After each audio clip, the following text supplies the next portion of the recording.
Bye.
सुख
पाहिले मागे एवढ्या वेगे अंतरला एवढ्या वेगे अंतरला एवढ्या वेगे अंतरला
कान्हया रे जगदेठी कान्हया रे जगदेठी जी भेटी एक वेळा काय मोकलिले वनी सावधानी वेढले एतवरी होता संग अंगे अंगल पगले काय मोकलिले वनी सावधानी वेढले तुका म्हणे पाहिले मागे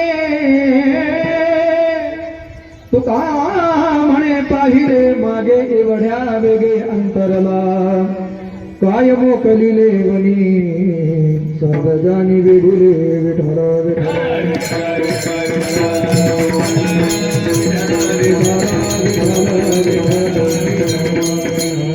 सजयते सिंधुर्वदनो देवयत्पादपङ्कजस्मरणं वासरमणिरिवतमसा मनाशिन्नाशेति विघ्नान् मलावदतोऽस्मि समचरणसरोजं सान्द्रनिलाम्बुदाभं गगननिहितपाणिमण्डनं मण्डनं तरुणतुलसीमालाकन्धरं गञ्जनेत्रं सदयधवल हासविठ्ठलं चिन्तयामि पंढरीच्या देवराया दंडवत तुझे पाया दंडवत तुझे पाया दंडवत तुझे पाया पाया पंढरीच्या देवराया दंडवत तुझे पाया दंडवत तुझे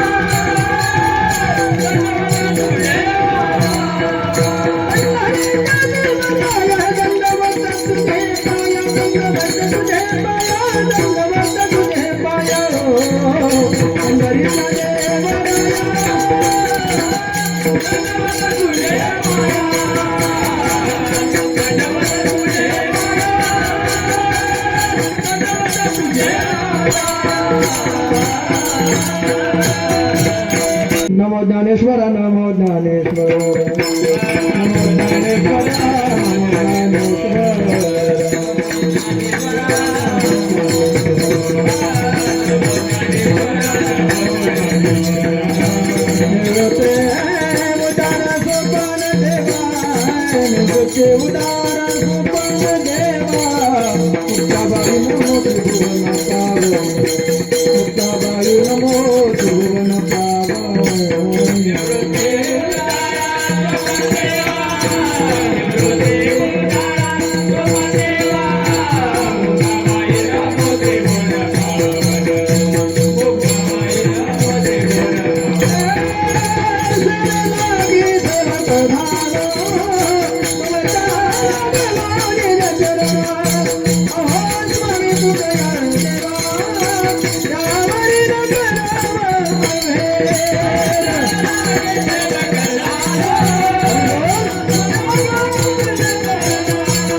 रे जग जेठी देई भेटी एक वेळा काय मोकलिले वने सावधानी वेढिले अखिल बनले धान सच्चिदानंद अकारण करुणावरून भक्तवांछा कल्पतरू रुक्मिणी प्राणसंजीवन श्री पंढरीश्वर भगवान परमात्म्याच्या कृपा आशीर्वादान कैवल्य साम्राज्याचे चक्रवर्ती सम्राट ज्ञानोबाराया जगद्गुरु तुकोबाराया संत शिरोमणी नवोबाराया आदी संतांच्या असीम कृपेनं ग्रामस्थांच्या सुनियोजनातून तरुण मित्रमंडळींच्या सहकार्यानं सालाबाद प्रमाणे चालत आलेला अखंड हरिनाम सप्ताह वर्ष 19व्या वर्षातील आजच्या दिवसाची म्हणजे सांगतीची समारोपाची प्रसादाची अचानकपणे माझ्या वाटेला आलेली ही कीर्तनमूर्ती सेवा विठाला विठाला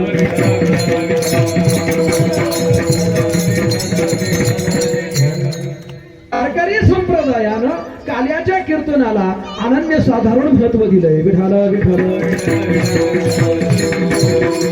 जसं एरवीची कीर्तन आणि काल्याचं कीर्तन याच्यात विशेष फरक नाही सामान्य दृष्टिकोनातून पण आध्यात्मिक दृष्टिकोनातून जर विचार केला तर या कीर्तनाला अनन्य साधारण महत्व आहे नियमातली जी कीर्तन आहे त्यातलं विशेष नियमातलं हे काल्याचं कीर्तन आहे पहिल्या दिवशी नाममहात्म्य वर्णन करणारा अभंग असावा फुले महाराजांनी नामपर प्रकरणातला अभंग घेतला असेल सेवे करता त्याच्यावर चिंतन केलं असेल रात्री महाराजांनी मागणीपर अभंग घेतला असेल कारण रात्रीची जागरणाची सेवा आहे आणि काल्याच्या कीर्तनामध्ये मात्र कीर्तनकार कितीही जरी विद्वान असेल तरी सुद्धा भगवान परमात्म्याच्या चरित्राच्या उच्चारा व्यतिरिक्त त्यानं काल्याच्या कीर्तनात काहीही बोलायचं नाही विठाल विठाल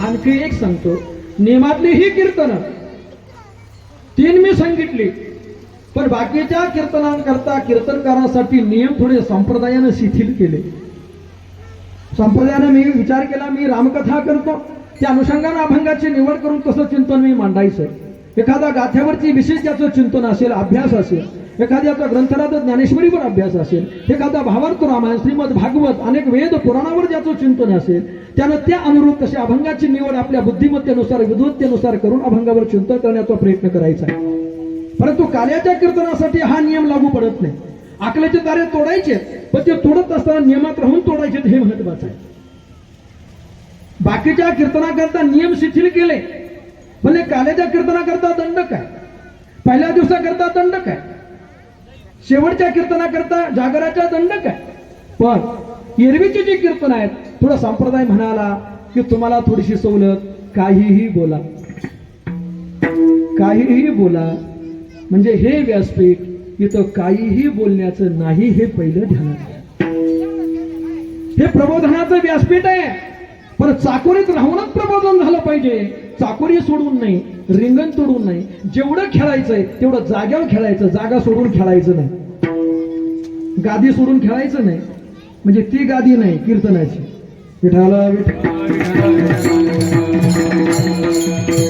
संतांनी काय केलं प्रबोधनच केलं का नाही 9 कन्या पुत्र होती तरी का करणे लागे पती हे प्रबोधन नाही तर काय शेंदरी हेंदरी दैवते कुणती पूजी भूते घेते आपल्या पोटाची रडते मागते शिते अवदान हे प्रबोधन नाही तर काय आहे मुलानं बापाच्या आज्ञेमध्ये वागून असं वागावं जेणेकरून वडिलांची मान गर्वानं ताट होईल असं मुलानं वागलं पाहिजे हे प्रबोधन नाही तर काय आहे आणि पतिव्रते जैसा भ्रतानं प्रमाण पतीच्या आज्ञेमध्ये पत्नीनं राहून त्याची सेवा केली पाहिजे त्याच्या दृष्टीनं हाच मोठा परमार्थ आहे हे प्रबोधन नाही तर काय आहे हेच प्रबोधन वेगळ्या भाषेत सांगण्याकरता गलिच्छ आणि खालच्या पातळीवर येऊन बोलण्याची गरज काय प्रबोधनाच्या नावाखाली विठाला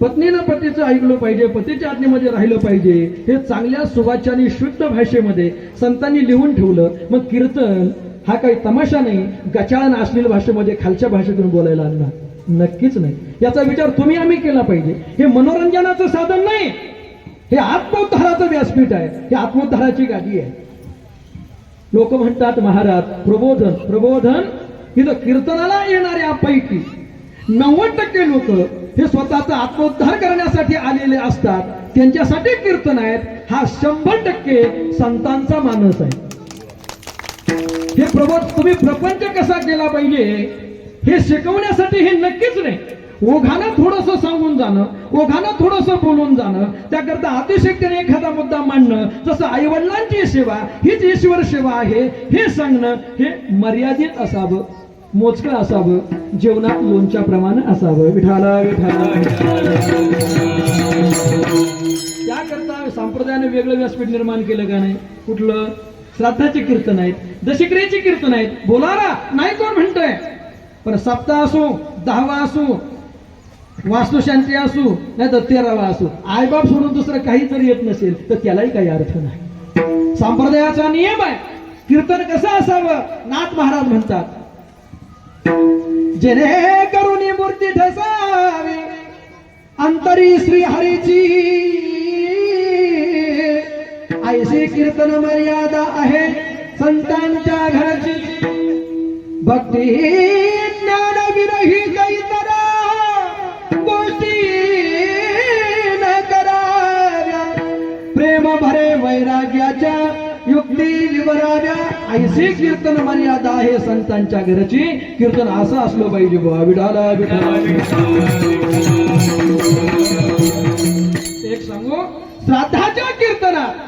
श्राद्धाच्या कीर्तनात आई वडिलाबद्दल बोललेलं ऐकून जसं आपल्या डोळ्यामध्ये पाणी येतं, तसं सप्ताहाच्या कीर्तनात भगवत चरित्र किंवा संत चरित्र ऐकून डोळ्यात पाणी उभं राहिलं पाहिजे महाराज. तर आपण समजावं, आम्ही कीर्तन ऐकण्याच्या लायकीचे आहोत. विठाला विठाला.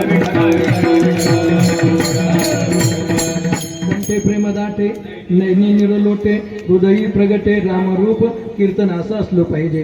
पण या सर्व कीर्तनामध्ये काल्याचं कीर्तन, त्याला अनन्यसाधारण महत्व का? कारण हे सांगतेचं कीर्तन आहे, समारोपाचं कीर्तन आहे, प्रसादाचं कीर्तन आहे आणि कलशे स्थानी शोभणारं कीर्तन आहे, म्हणजेच पूर्णत्वाचं प्रतीक. विठाला विठाला. गंगा हिमालयातून निघाली, गेली कुठं गेली कुठं गेली कुठं गेली कुठं कुठपर्यंत गेली हे म्हणणं संभवतं तोपर्यंतच, जोपर्यंत ते सागरामध्ये समर्पित होत नाही तोपर्यंत. जसं आहे मंदिराचं काम पूर्ण झालं का झालं का झालं का हे म्हणणं कुठपर्यंत संभवतं? मूर्ती स्थापना झाली, कलशारोहण. आता एखाद्याने विचारलं मंदिराचं काम पूर्ण झालं का, हे बोलणं जसं मूर्खपणाचं आहे, तसं सप्ताह संपला का संपला का संपला का हे म्हणणं संभवतं कुठपर्यंत? काल्याचं कीर्तन होत नाही तोपर्यंत. आज संध्याकाळी एखादा जर तुम्हाला म्हणाला सप्ताह संपला का होतो, लोक जोडा करतील, नाहीतर म्हणते नक्की हा डोक्यावर पडलाय, नाहीतर याच्या गोळ्या संपल्या, त्याला नगरला नेऊन आणा. अरे बाबा, सकाळी काला झाला, तो प्रसाद घेतला, काल्याचं जेवण केला, आज संध्याकाळी पुन्हा विचारतो सप्ताह संपला का? हे बोलणं जसं मूर्खपणाचं आहे. मंदिराला पूर्णत्व कलशारोहणात आहे, गंगेला पूर्णत्व सागरामध्ये समर्पित होण्यात आहे, तसं सप्ताहाला पूर्णत्व काल्याच्या कीर्तनानं आणि नरदेहामध्ये जन्माला आलेल्यांना या जन्माला पूर्णत्व जीवनामध्ये काला प्राप्त होण्यानं. विठाला विठाला. काला हे परिपूर्णताचं प्रतीक आहे, पूर्णत्वाचं द्योतक आहे. तसं हरिनामाचा खिचडी काला हा साधनरूप काला करत असताना प्रतिकात्मक काला सेवन करायचा आहे.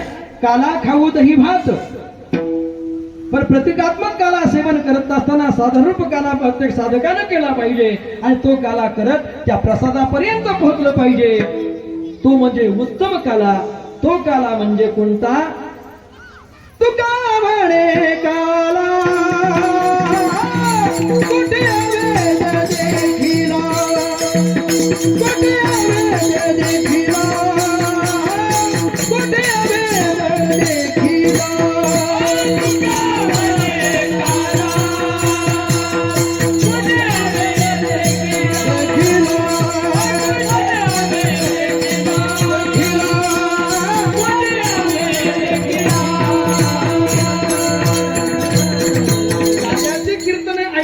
दहिलाईचा काला सेवन करत साधारण काला आयुष्यभर जीवनभर मरणाच्या मार्गे गेले थेट पाताळात. तिथं पहिल्यांदा त्यांना भेटला, जो भेटला त्याचं नाव आहे मकरध्वज. हा मकरध्वज कोण?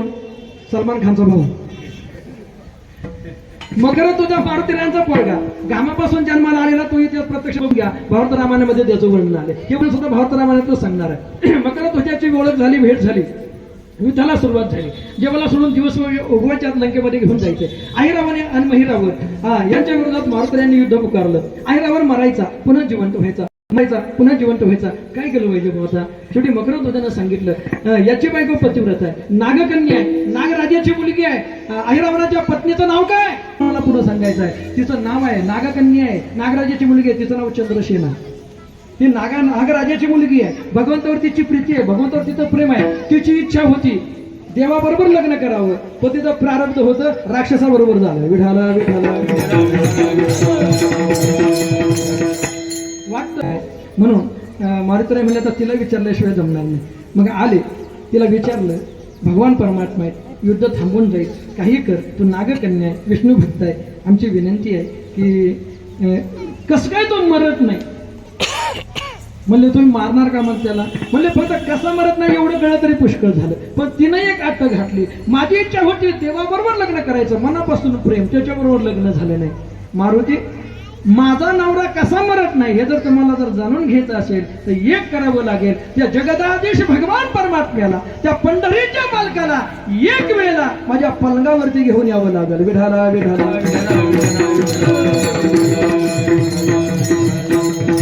मारुतीरायांनी विचार केला तर हे पिढा झाली.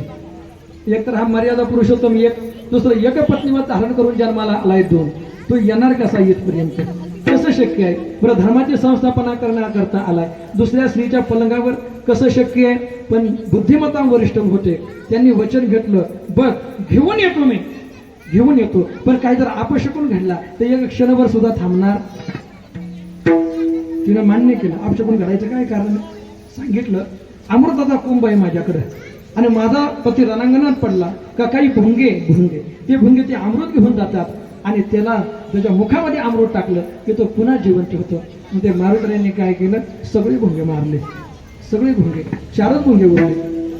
ते शरण आले, मारुतीराया सगळ्यांना जर मारलं तर आमचा वंशच्छेद होऊन जाईल, वंशवृद्धी करता भुंगा नावाची जात या सृष्टीतून नष्ट होईल, आम्हाला जीवदान द्या. म्हणले जीवदान देतो, पण आमचं एक काम करावं लागेल. म्हणले काय करावं लागेल, आज रातोरात जायचं, चंद्रशिरेचा पलंग आतून कोरायचा, वरून कळलं नाही पाहिजे, नुसता धक्का लागला तर चकनाचूर झाला पाहिजे. काम ओके झालं, आईरावण पडला आणि देव म्हणले आता गेलो पाहिजे. मारुतीराय म्हणले एवढं लवकर जाऊन जमायचं नाही, कीर्तन सुटायला आणि महाप्रसाद गेला अजून बराच टाइम, एवढ्या लवकर जाऊन जमायचं नाही. म्हणलं एवढं थांबून कसं काय जमायचं, ते कसं असं पण थांबावं लागतंय. म्हणले कशा करता. म्हणले मी चंद्रसेनेला वचन दिले तुम्हाला घेऊन येतो म्हणून. देव म्हणले मारच्या काही डोक्यावर पडला का रे, एक पत्नीवर धारण करून आलो, मर्यादा पुरुषोत्तम ब्रीज लावून आलो आणि एका पतिव्रतेच्या पलंगावर मला घेऊन चालला, मेलो असतो मी हात बरं झालं असतं, लाज कशी वाटली नाही तुला. म्हणलं देवा बाकी काही म्हणा, मला जोड्याने हाणावा आपल्या भाषेत, पण माझं ऐकावं लागतंय कारण मी तिला वचन देऊन आलोय. विठाला विठाला पण तुमच्या पदवीला कलंक लागणार नाही, तुमच्या प्रेताला कलंक लागणार नाही, याची जबाबदारी माझी. मी सांगितलंय काही जरी अपशकून घडला देव क्षणभर सुद्धा थांबणार नाही. सांगित निघाले, तयार केलं, देवाला आले. चंद्रसेनाला निरोप मिळाला की जगाचा मालक आणि माझ्या म्हणण्याप्रमाणे येतोय. किती आनंद झाला असेल. महाराज निघाली, देवाला ओवाळलं, पाठ्यपूजा केली आणि आपल्या शेण कक्षामध्ये घेऊन आले. भगवान परमात्म्याने डावा पाय उचलला, नुसता पलंगाला लावला. सगळी तयारी अगोदरच झाली होती. कावळा बसायला फांदी मोडायला, अगदी कडकड कडकड कडकड कडकड पलंग मोडला. अपशकून झाला. ताट ताट ताट ताट ताट देव निघाले महालाच्या द्वारापर्यंत. सत्यभामेला हाक मारली, देवा तुमच्या प्राप्ती करता पतीच्या मरणाचं गुपित उघड केलं मी आणि माझ्या इच्छा करून निघालात कुठं. देवाने हात वरती केला, माझी इच्छा पूर्ण करू शकत नाही, सामर्थ्य आहे तेवढं माझ्यात, आता तुझं माझ्यावर निश्चित प्रेम आहे ही मला याची जाणीव आहे. पण एक पत्नीवर धारण करून आलो, इच्छा असून सुद्धा तुझी इच्छा या अवतारात पूर्ण करता येत नाही. हे राम अवतारातलं वैगुण्य. विठाला विठाला मग माझ्या इच्छेचं काय. माग सुद्धा वळून बघितलं नाही अण्णा, तिथंच हात वर केला, सांगितलं घाबरू नकोस, तुझ्या या अवतारातली इच्छा द्वापार युगातल्या त्या अवतारात पूर्ण करेल. हे चंद्रसेने, त्या अवतारामध्ये रुक्मिणी नंतरची दुसरी पट्टराणी म्हणून मी तुझा स्वीकार करील. तीच चंद्रसेना द्वापार युगात जन्माला आली, सत्यभामा म्हणून. विठाला विठाला सामर्थ्य नव्हतं काय. अरे एका अवतारात तू 16,108 बायका करतो, त्या अवतारात शक्य नव्हतं का. अरे राजा दशरथाला सुद्धा 600-700 पत्न्या होत्या असं म्हणतात, दुसरी करू शकले नसते. सामर्थ्य होतं, भक्ताची मनोकामना पूर्ण करण्याची इच्छाही होती, पण वैगुण्य करता आलं नाही कारण बोलीला वाल्मिक तैशीची करीन. विठाला विठाला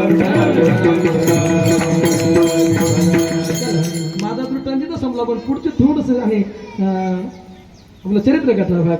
आता देव निघून चालले, मारते कायला मागे थांबल, मारत्या निघाला उडी हाणत, जसा उडी हाणत निघाला तसं शेपटीला पकडलं. ऐ चालला कुठं रे? आणि जसं शेपटीला पकडलं तसं शेपटीच्या गोंड्यात भोंगे मारलेले आणि त्यांचे पंख चिकटलेले होते. ते बघितलं का रे, माझ्याशी कपट केलं, गुपित जाणून घेतलं, अमृत नाणे नेणारे ट्रान्सपोर्ट यंत्रणाच बंद पाडली सगळी, जाणून कपट केलंस आणि त्याच भुंग्यांना इकडे पलंग करायला लावला. सगळं लक्षात आलं, माझ्याशी कपट केलं ना, ज्या शेपटीनं सगळे भुंगे मारले, माझा शाप आहे तुला, एक दिवस तुझी शेपटी गळून पडेल. मारुतीला शाप दिला, एक दिवस तुझी शेपटी गळून पडेल. आणि पूर्ण अवतारात मारुती यांची शेपटी एक दिवस गळून पडली. कुठं? रामेश्वरला गळून पडली. आजही रामेश्वरला, मी अजून गेलो नाही पण ऐकलेलं आहे, रामेश्वरला जे मारुती मंदिर आहे तिथं त्याला शेपटी नाही, तिथं गळून पडली. सांगायचं एवढं, भक्तांची मनोकामना पूर्ण करण्याची इच्छा होती, करता आली नाही, सामर्थ्य होतं, वापरता आलं नाही. म्हणून काल्याच्या कीर्तनात कृष्ण रामचरित्राचा उच्चार नाही, कृष्ण चरित्राचाच का? तर गर्गाचार्य स्वतः म्हणतात, राम अवतार हा पूर्ण अवतार आहे, पण श्रीकृष्ण अवतार हा परिपूर्णतम अवतार आहे. परिपूर्णतम साक्षात श्रीकृष्ण नान्येवही एक कार्यात हमागत्यं कोटी कार्यांचकारः. एका कामा करता आले, पण जाता जाता शेकडो नाही, हजारो नाही, लाखो नाही, नियोजनात नसलेली कोट्यावधी कामं भगवान परमात्म्याने कृष्ण अवतारामध्ये केली. हे कृष्ण अवताराचं वैशिष्ट्य आहे, तो परिपूर्णतम अवतार आहे. अण्णा पाठीमागच्या सगळ्या जन्मामध्ये प्रत्येक अवतारात काही ना काही ऋण भगवान परमात्म्याने स्वीकारलं, पण सगळ्या ऋणांची परतफेड भगवान परमात्म्याने कृष्ण अवतारात केली. एकही ऋण पुढच्या अवतारावर बाकी ठेवलं नाही, हे कृष्ण अवताराचं वैशिष्ट्य आहे. आणि म्हणून तर जगद्गुरु तुकोबाराय बाळक्रीडेच्या अभंगामध्ये म्हणतात, काय म्हणतात? ऋण फेडावया अवतार केला विनाश अविनाश आला कराची.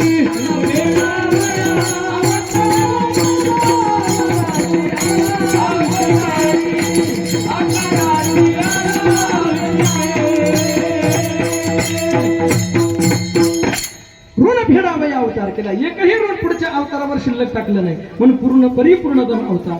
बर, कृष्ण अवताराचं वर्णन करायचं, ते सगळ्या अवताराचं काय मला एवढं शक्य नाही. पृथ्वीचा काळ केला, समुद्राची शाही आणि कल्पतरूची लेखणी केली तरी भगवान परमात्म्याचं चरित्र वर्णन करता येत नाही बुवा. मग सगळ्या अवताराचं वर्णन करायचं नाही, मग म्हणजे चरित्र ते उच्चारावे केले देवे गोकुळी. गोकुळामध्ये तरी भगवान परमात्म्यानं कमी चरित्र केलंय काय? म्हणले नाही, तिथेही भरपूर चरित्र केलं, मग त्या सगळ्या चरित्राचं वर्णन काल्याच्या कीर्तनात म्हणले नाही.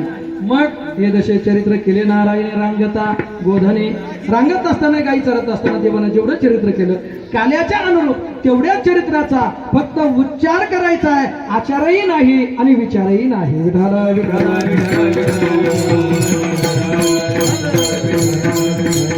तुकोबाराय म्हणतात, उच्चार चरित्र ते उच्चारावे केले जेवे गोकुळी. विचार करायचा नाही, कारण आपल्या बुद्धी तेवढी प्रगल्भ नाही. भगवान परमात्म्यांच्या चरित्राच्या लीलतेची गुण आणि उकल आपल्या बुद्धीला होईल एवढी आपली बुद्धी प्रगल्भ नाही. विठाला विठाला विठाला विचार करायचा नाही, आचार करायचा नाही, कारण भगवान परमात्म्याने जे आचरण केलं त्याच्या दिव्यतेला ते शोभण्यासारखं आहे, त्याच्या दिव्य अवताराला ते शोभण्यासारखं आहे, आपल्याला शोभण्यासारखं नाही. देवाने 16,108 बायका केल्या, काय केल्या त्याबद्दलही मला विश्लेषण करायचं नाही, कारण हे जर विश्लेषण करत गेलो तर याच्यावरच कीर्तन संपलं ना. एवढा विस्तार त्याचा सांगितलं. भगवान परमात्म्याचा अवतार धर्मरक्षणा करता झाला, धर्मरक्षणा करता 16,108 विवाह केले. मला त्याबद्दल मी बोलत गेलो तो खूप बोलत जाईल, महत्वाचा गाभा बाजूला राहील. पण फक्त आपल्या 16,108 बायका केल्या, पण कुण्या बायकोने कधी तक्रार केली माझी साडी फाटली देवाने आणून दिली नाही, फाटकी साडी महिनाभर घालते, असा उल्लेख कधी आलाय काय? आलाय? 16,108 केल्या, पण कुण्या बायकोची कधी तक्रार आली नाही. आपली एकुलती एक असते, पण तिची तक्रार मरेपर्यंत थांबली नाही. 16,108 केल्या, कुण्या बायकोने कधी दुसरी तक्रार केली नाही. आपण त्या भानगडीत पडू नये. अरे आम्ही एवढंच पाहतो, देवाने 16,108 केल्या, आम्ही दुसऱ्या गोष्टींचा विचार केला का? देवाने 12 गावाग्नी गेला, आम्ही विचार करत नाही. करंगळीवर गिरी गोवर्धन धारण केला, आम्ही त्याचा विचार करत नाही. देवाने हालाहाल विष पचवलं, आम्ही त्याचा विचार करत नाही. विचार करतो, डोकं लावतो पुढं. देवाने 16,108 केल्या, मिळत असं तर करा, पण अगोदर एक करा. देवानं हलाहल नावाचं विष आपल्या कंठात धारण केलं. हे काही विचार करायचा नाही, विचार करायचा नाही, करायचा तो फक्त उच्चार. आणि त्याच उच्चारासाठी अभंग जगद्गुरु तुकोबरा यांचा विरह अवस्थेचं वर्णन करणारा. विठ्ठला विठ्ठला. आत्ताशी कीर्तनाला सुरुवात झाली, प्रस्ताव होती आतापर्यंत. आजच्या दिवसाकरता एवढं सांगितले. चिंता करू नका, वेगानं तुम्हाला जास्त तुमचा वेळ न घेता तिथपर्यंत तुम्हाला पोहोचवणार याची काळजी नसेल. अभंग जगद्गुरु तुकोबरा यांचा विरहावस्थेचं वर्णन करणार आहे. आता पहिला प्रश्न, कोणाच्या विरहावस्थेचं वर्णन तुकोबरांनी या अभंगातून गवळणीतून केले? एक, विरह असेल तो विरहाचा प्रकार कोणता आणि कोणाचा कोणाला विरह झाला या सगळ्या गोष्टींचं वर्णन अभंगाचं चिंतन पाहताना करायचं. चला, पहिला, विरह झालाय कुठं हा एक प्रश्न आहे. पहिल्या प्रश्नाचं उत्तर, हा विरह झालाय गोकुळातल्या मधुबनामध्ये. त्या ठिकाणचं ही वर्णन आहे, तिथला तो अनुवाद. विरह झाला तो गोपिकांना, विरह झाला तो भगवान परमात्म्याचा. पण महाराज नेमका विरहाचा प्रकार कोणता? विठाला विठाला विरहाचे प्रकार असतात का? तर असतात. एक आहे भूतविरह, एक आहे भविष्य विरह, एक आहे वर्तमान विरह. आता ऐका, एखादी व्यक्ती, संक्षेपाने सांगतो, एखादी व्यक्ती उद्या आपल्याला सोडून जाणार आहे. समजा असं मिलिटरीमॅन 6 महिन्याच्या ड्युटीनंतर काही महिन्याची 1.5 महिन्याची सुट्टीवर आला. हा म्हणता पती पत्नी मुलांसोबत 1.5 महिना संपूनही गेला. त्यानं सांगितलं 2 दिवसानं जॉईन व्हायचंय, जायचंय, मला गेलं पाहिजे. संपत आली माझी रजा, 2 दिवसानं ड्युटीवर जॉईन व्हायचंय, म्हणजे मला आज रात्री बसावं. अजून तो गेलाय का? अजून तो घरातच आहे. त्याला गाडी पकडायची, जायचंय. पण माझा पती, माझे पप्पा, माझं लेकरू उद्या परत 6 महिना करता परत बॉर्डरवर जाणार आहे. लेकरू जवळच आहे, पती जवळच आहे, बाप जवळच आहे, पण उद्या जाणार या कल्पनेनं त्याच्या सानिध्यात वर्तमान काळामध्ये जो विरह निर्माण होतो याला भविष्य विरह असं म्हणतात. विठाला विठाला. अजून विरह झालाय का? नाही, जवळच आहे, पण उद्या त्याचा विरह सहन करावा लागणार, या कल्पनेने होणारं दुःख याला भविष्य विरह म्हणतात. आता तो निघालाय सगळे सोडवायला त्याला नगरला, रेल्वे स्टेशनवरती. तो गाडीमध्ये बसतोय, मागचे सगळे रडतात, घळघळ डोळ्यातून पाणी. लवकर या माघारी, लवकर या माघारी, बाबा पप्पा कधी याल परत, बेटा कधी येशील, लवकर आहो, कधी याल परत, लवकर या असं म्हणत सगळे रडतायत. आणि समोर तो गाडीत बसून दरवाज्यात त्या बोगीच्या आणि सर्वांना टाटा बाय बाय करतो. हा जो विरह आहे या विरहाला वर्तमान विरह म्हणतात. आता ऐका, माझे पती मला सोडून चाललेत, माझा मुलगा मला सोडून चाललाय, माझे वडील, माझे पप्पा मला सोडून चाललेत. हे स्टेशनवरचं ते दृश्य आठवून आठवून तो गेल्यानंतर सुद्धा, महिन्यानंतर सुद्धा घरच्या लोकां मनामध्ये जी एक प्रकारची वेदना किंवा दुःख निर्माण होतं याला भूतविरह असं म्हणतात. विठाला विठाला.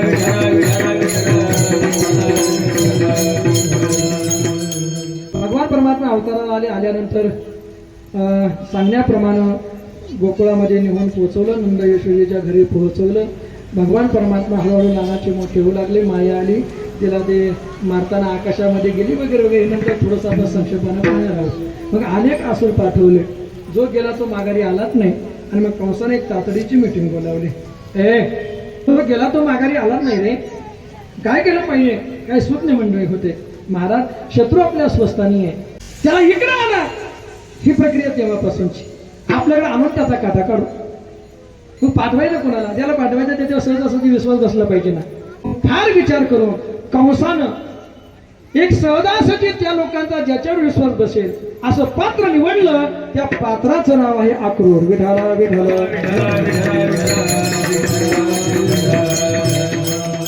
बोलावलं, सांगितलं कृष्ण बलराम माझे भाचे आहेत, मला कळलं, मी धनुर यज्ञ करतोय, त्यांना घेऊन या. आकृती निघाले, विचार करता जाऊ का नको, जाऊ का नको निश्चय केला. जाऊन त्यांना सावध तरी करील ना, गेलं पाहिजे म्हणून निघाला. रथ घेऊन सायंकाळची वेळ, दिवसभर गोचारण करून भगवान परमात्मा गाईच्या मागे घरी गेलेले. सायंकाळची वेळ झाली, यमुनेच्या अलीकडच्या काठावर आले, वाळवंटामध्ये रथ उभा केला, आपल्या पायातले जोडे काढले, रथामध्ये ठेवले अक्रूर आनंद. तसं लक्ष गेलं. दिवसभर गोचारण करून यमुनेच्या वाळवंटामध्ये खेळ खेळलेला भगवान परमात्मा, त्या भगवान परमात्म्याची पदचिन्ह यमुनेच्या वाळवंटात उमटलेली आहेत त्या मातीत, आणि त्याच्यावर ते शंखचक्रांची चिन्ह जशीच्या तशी त्या पाऊल खुणावर दिसते. अक्रूरानं ओळखलं हे माझ्या भगवान परमात्म्याची पदचिन्ह आहे. आणि अक्रूरानं केलं काय? अक्रूर घातिले दंडवत, अक्रूर घातिले दंडवत,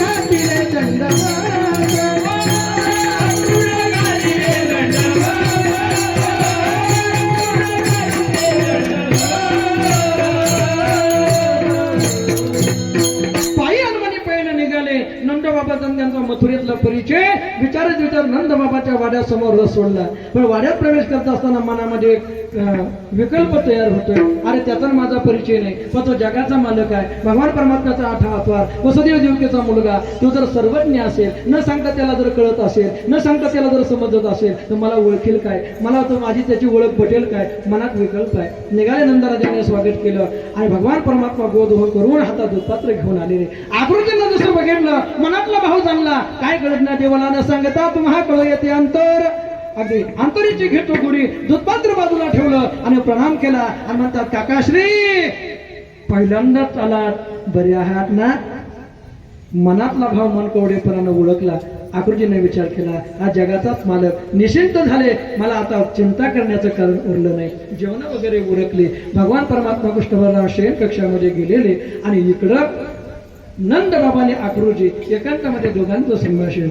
अक्रूरजी म्हणाले, नंदराज तुम्हालाही ठाऊक आहे, मलाही ठाऊक आहे, कृष्ण तुमचा मुलगा नाही, वसुदेव देवकीचा मुलगा आहे, 8वा मुलगा आहे, हे कंसाला कळाले आणि कृष्ण बलरामांना घेऊन येण्याकरता त्यानं माझी योजना केली. आणि काहीही जरी झालं तर उद्या सूर्योदयाबरोबर कृष्ण आणि बलराम या दोघांनाही घेऊन मला मथुरेला जावंच लागणार आहे. विठ्ठला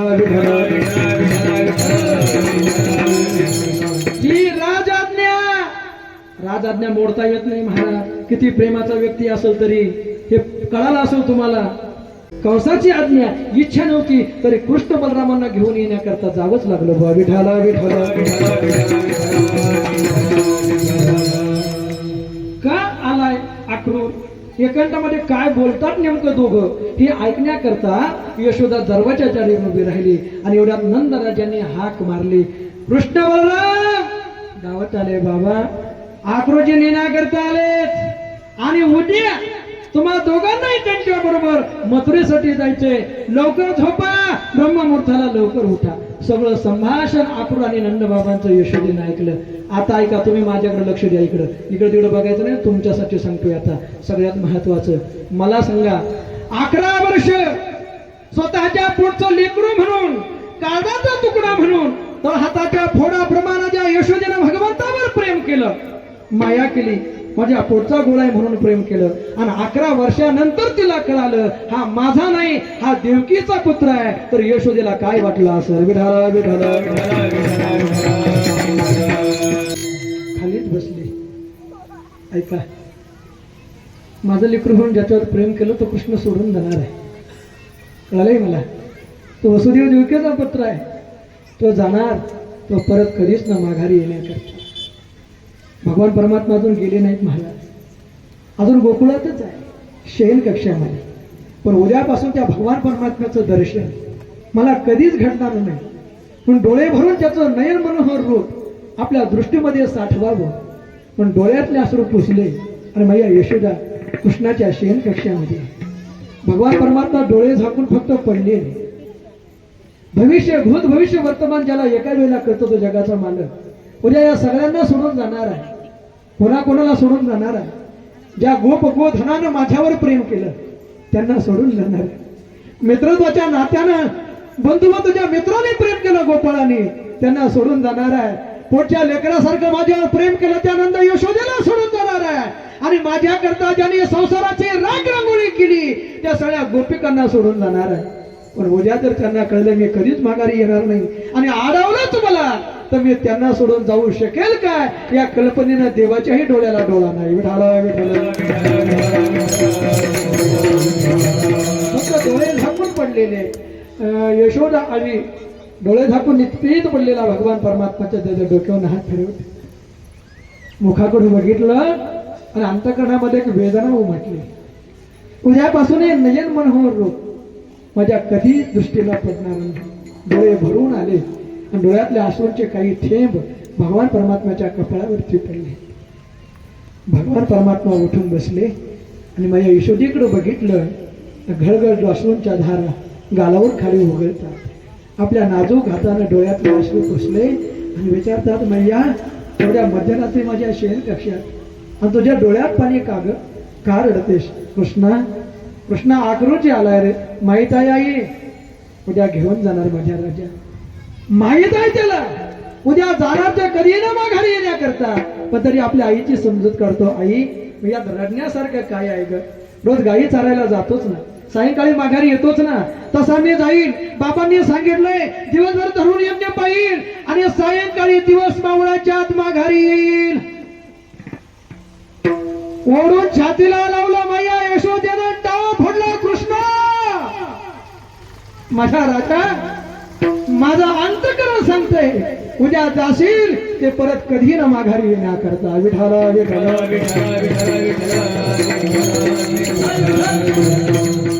रात्रभर जागी आहे, रात्रभर जागी आहे, पण डोळ्यातले अश्रू थांबले नाही. माझा कृष्ण मला उद्या सोडून जाणार. ऐका भगवान परमात्मा जवळच आहे, अजून गेला नाही तो, पण उद्या जाणार तो परत कधी न माघारी येण्याकरता. हे भविष्यातल्या विरहाचं दुःख वर्तमान काळामध्ये जी यशोदा सहन करते याला भविष्य विरह असं म्हणतात. विठाला विठाला चला वेगानं पुढे जातोय. प्रातः समयाला स्नान वगैरे केलं. भगवान परमात्म्याला जे पदार्थ आवडतात ते सगळे पदार्थ तयार केले. सगळे अन्य काय आटोपले, जेवायला बसले, जेव खाऊ घातलं. आकुर्जींना रथ तयार केला ना आता घाई करू लागले. उरका आटपा आटपा आटपा लवकर उरका. आक्रोजीनं रथाला घोडे चपलेत. नंदबाबाच्या वाड्यासमोर रथ उभा आहे. एका बाजूला नंदनाथ, एका बाजूला मैया यशोदा आणि दारातला रथ बघितला कळलं आक्रोजी आले. सकाळी सकाळी गोचरण करण्याकरता जाणारा देव दिसला नाही. शंकेची पालमना चुकचुकली गोपिकांच्या. काय भानगड आहे नेमकं? रात्रीपासून करमत नाही, मन कशात लागत नाही. रात्री आक्रोजी आले असं कळत आणि गायींच्या मागे सूर्योदयापूर्वी जाणारा भगवान दिसला नाही. नेमकी काय भानगड आहे हे विचारण्याकरता गोकुळातल्या सगळ्या गवळणींना यशोद्याच्या समोर नंदबाबाच्या वाड्यात गर्दी केलेली आहे. विठाला विठाला उदास वातावरण नंदबाबाच्या वाड्यात आणि दूर निचेष्टीत उभे असणाऱ्या यशोदेजवळ गोपिका गोळा झाल्या आणि यशोदेला प्रश्न विचारतात. काय विचारतात माहित आहे? गवळांना म्हणते यशोदेला कोठे गे साबळा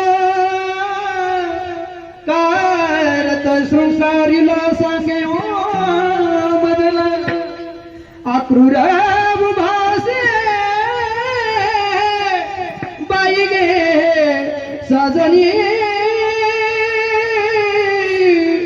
या नंदाचे अंगणी मिळाल्या गवळणी या नंदाचे अंगणी मिळाल्या गवळणी.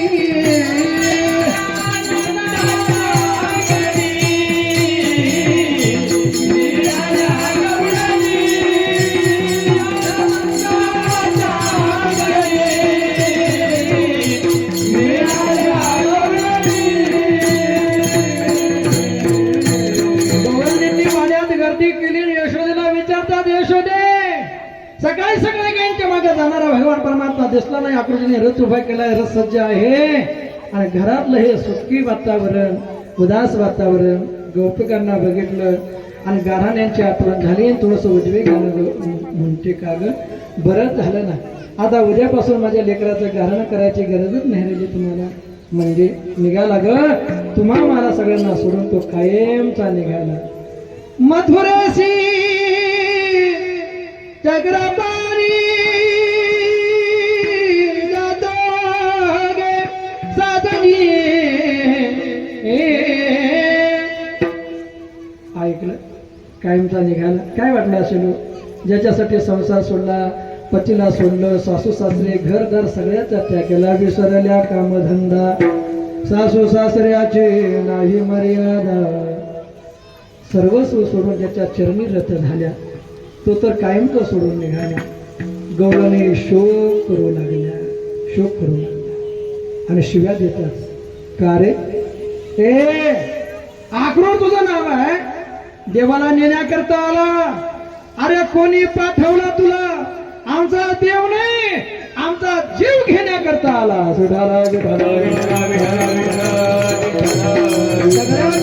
आक्रोराला शिव्या देऊ लागल्या आक्रोरा चांडा तुझा कोणी रे झाडीला का घात करू वटी सगळा अक्रूर तुझे नाव तैसी नाव करणी या नंदाचे अंगणी मिळाला गवळणी सगळं गोकुळ गोळा होऊ लागलं आता अक्रूरजी म्हणजे काय केले पाहिजे उरका उरका उरका उरका चालायचं निघायचं लवकर एवढ्या दूर उभे असलेल्या वृद्ध नंदरात पांढरे दाढे पांढरे शुभ्र केस झालेले कृष्ण बलराम हात जोडले आणि दोघे म्हणतात बाबा बाबा निघालो डोळे उघडून नंदराजांना बघितलं तर जगाचा बाप ढगे महाराज हात जोडून पुढे उभा आहे जोडलेले हात हातात घेतले कृष्णा जगाचा बाप पण माझ्या घरी माझा मुलगा म्हणून आलास जगाचा बाप तू पण तुझं बाप होण्याचं सद्भाग्य वृद्ध नंदाला प्राप्त करून दिलंस वसुदेव देवकीचा आठवा म्हणजे जगाचा मालक आठवा अवतार घेऊन जन्माला आलास पण बापाच्या अंतःकरणानं मारला असेल रागावला असेल पण जगाचा बाप कृष्णा तू एकच विनंती आहे जाता जाता झाल्या अपराधाबद्दल या वृद्ध नंदाला क्षमा करून जा विठाला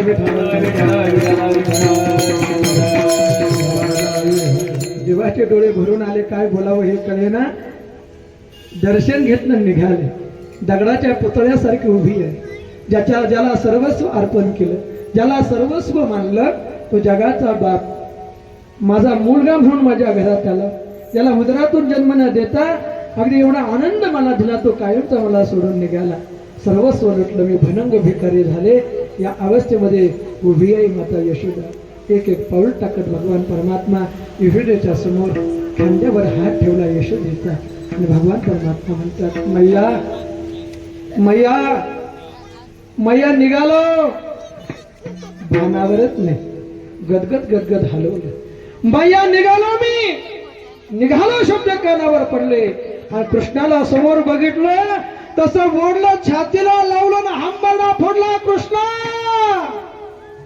माझ्या राजा कधी स्वप्नात कल्पना केली नव्हती मला सोडून जाशील आज कळलं रे माझ्या राजा तू माझा नाही देवकीचा पुत्र आहेस कृष्णा पण इलाज नाही जावं लागणार तुला हनुवटीला हात लावला यशोदेनं आणि भगवान परमात्म्याला प्रश्न विचारते कृष्णा तुझी आई भेटेल रे तुझे बाबा भेटतील तुझे नातलग आप्तेष्ट भेटतील तुझा राज ऐश्वर्य प्राप्त होईल कृष्णा पण माझ्या राजा कधीतरी तुला माझी आठवण येईल का रे की वृंदावनामध्ये दैवाताचा काला ताटामध्ये घेऊन माझ्या मागे धावून धावून माझ्या मुखात भरवणारी माझी एक पालीत माता आजही माझी वाट पाहते गोकुळामध्ये कधीतरी माझी आठवण येईल का रे माझ्या राजा काय बोलावं कृष्णाला कळेल आई मैया तुला विसरणं कसं शक्य आहे ग? तुला कधीच विसरू शकत नाही. पण माझ्या बोलण्यावर विश्वास नाही ना तुझा? जाता जाता तुझा काना तुला एक वचन देऊन जातो.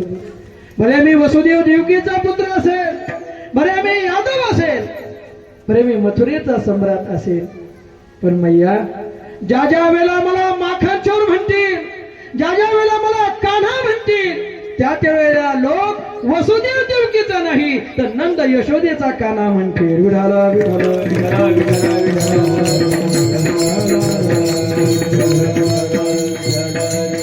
आईची मिठी सोडली आणि भगवान परमात्मा रथामध्ये चढले. आणि आता सगळ्यात बिकट अवस्था झाली सगळ्या गोकुळवासियांबरोबर त्या गोपिकांची. सगळ्याकडे बघितलं आणि विनंती केली, ए आडो नका, मला तुमच्याजवळ राहिलो तर अवताराचं मुख्य प्रयोजन अजून बाकी राहील. जाऊ द्यात, तुमच्या जवळ राहून मला सुख वाटणार नाही. वाक्य पूर्ण झालं. क्षणात सगळ्या गोपिका बाजूला झाल्या. आणि आता देव म्हणतायत, देव बोल्या क्रूरासी वेगी हाकिरे रथासी, या गोपींच्या शोकासी न पहावी मजशी. एका जनार्दनी रथ गेला निघून, या नंदाच्या अंगणी मिळाल्या दोन्ही. भगवान परमात्मा निघालाय, चाललाय. त्या भगवान परमात्माच्या विरहामध्ये नंद यशोदा गोकुळातल्या गवळणी एवढ्या रडल्या की नयनीच्या उदकाने भिजरी धरणी. भगवान परमात्मा चाललाय, निघालाय, जातोय. या अवस्थेमध्ये गोपिकांना जे विरहाचं दुःख झालंय त्याला वर्तमान विरह असं म्हणतात. विठाला विठाला विठाला विठाला विठाला. आता भूतविरह सांगायचं, चरणावरती यायचं. ते जाता जाता यशोदेनं सांगलं, कृष्णा नाहीतर कधी माझी आठवण झाली तर ताटातला देवभाताचा काला बघून तरी माझी आठवण येऊ दे. असा देवभाताचा काला माझी मैया यशोद्या माझ्या माघारी धावत आणि भरवत होती. एक दिवस देवकीनं ताटात वाढलेला देवभाताचा काला बघितला. माता यशोदेची आठवण झाली आणि रडू लागले. उद्धवाला बोलावलं. उद्धव सांत्वना करता देवाची पण ऐकत नाहीत. का रडतो रे देवा? आता भूतविरहाबद्दल सांगतो. भगवान परमात्मा म्हणतात, उद्धवा गोकुळ सोडून निघालो. माझी मैया यशोदा, नंद बाबा, गोपी, गोधन यांनी टाव फोडला रे. आक्रोश केला, आक्रोश. येऊन किती दिवस झाले उद्धवा? आज दैवाताचा काला ताटामध्ये बघितला. माझ्या मैया यशोदेची, नंद बाबांची, गोपींची आठवण झाली रे. त्यांचा समाचारही परत मला मिळाला नाही. एक विनंती आहे रे उद्धवा, एक काम करशील? जसं त्यांच्या विरहात मला इथं दुःख होतंय तसं माझ्या विरहात ते दुःखी असतील. ते माझ्या विरहात जिवंत आहेत का मेले मला ठाऊक नाही. उद्धवा जा रे उद्धवा जा.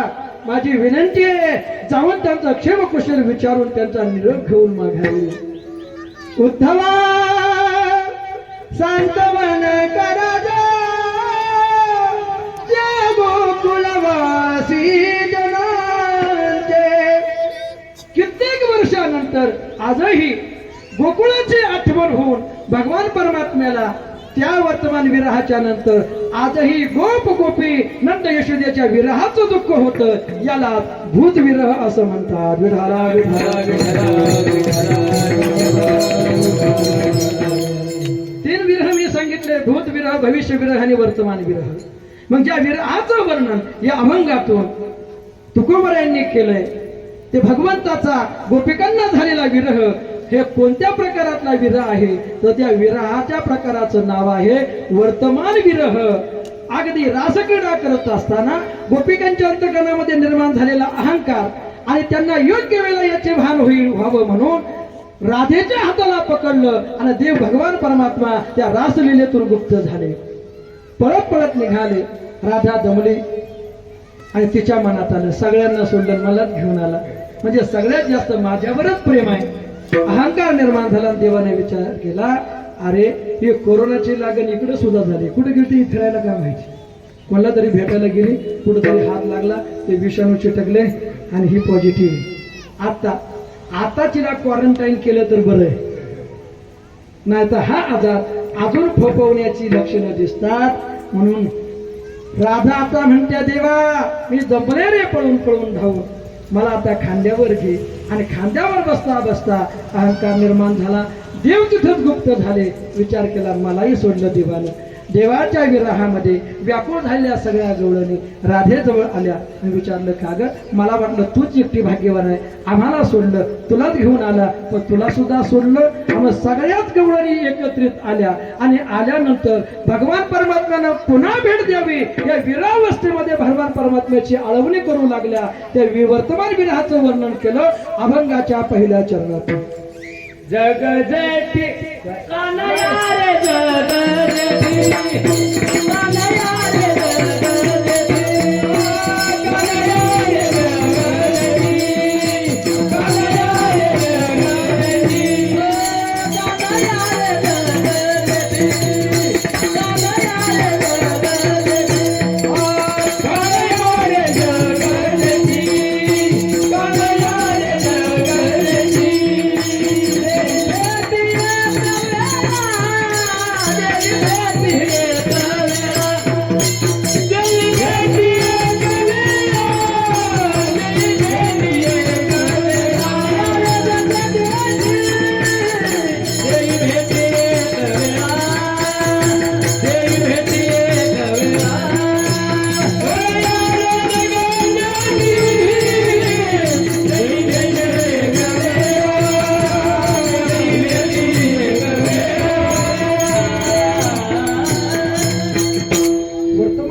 भगवान परमात्म्याचा गोपीकरणा झालेला आणि त्या भगवंताची विनंती करतात. 13 ऑगस्ट मध्ये कानया रे जगजेठी देवी भेटी एक वेळा देवा या संसारूपी अरण्यामध्ये सोडलं आणि या संसारूपी अरण्यातली श्वापद आमच्यावरती डाव धरून बसले. कधी ते आमच्यावर आक्रमण करतील सांगता येत नाही. हे ज्ञान नदीचे भुजंग विषयदरीचे वाघ भजन मार्गेचे मांग मारक हे सगळी ही विकाररूपी सावज आमच्यावर टपून बसले. देवा काय मोकलिले बने सावजानी वेळेले. आतापर्यंत तो आमच्या बरोबर होतास, येथवरी होता संग, मात्र अंग प्रत्यंग आता तू लपवून घेतलंस. सगळ्या गोपिका राधिकेजवळ गोळा झाल्या. का ग आम्हाला सगळ्यांना सोडलं, आमच्या मनात अहंकार निर्माण झाला. अरे योगी यांची ध्यानी ध्याता नातुडसी असा भगवान परमात्मा. आम्ही बस म्हणलं की बसतो, उठ म्हणलं की उठतो आणि डबल दिली की नाही. आता काय झालं, एसटीचा प्रवासच बंद झालाय ना. विठाला विठाला अरे एक वाटीवर टाक्यासाठी आमच्यासाठी नाचतो. खरंच आम्ही भाग्यवान, आम्ही त्याच योग्यतेचा आहोत म्हणून तो आमचं ऐकतो. अहंकार निर्माण झाला म्हणून आम्हाला सोडलं आणि तुला घेऊन आला. मग तुला तरी त्यानं का सोडलं. राधा म्हणते अगं जे तुमच्या बाबतीत झालं तेच माझ्या बाबतीत झालं. नको तिकडे लक्ष केलं आणि तिकडे लक्ष गेलं म्हणून त्यानं मला सोडलं. तुका म्हणे पाहिले मागे, तुका म्हणे पाहिले मागे,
सावधानी वेडी रे सावधानी वेडी रे कायम करीले वनी कायम करीले वनी कुमार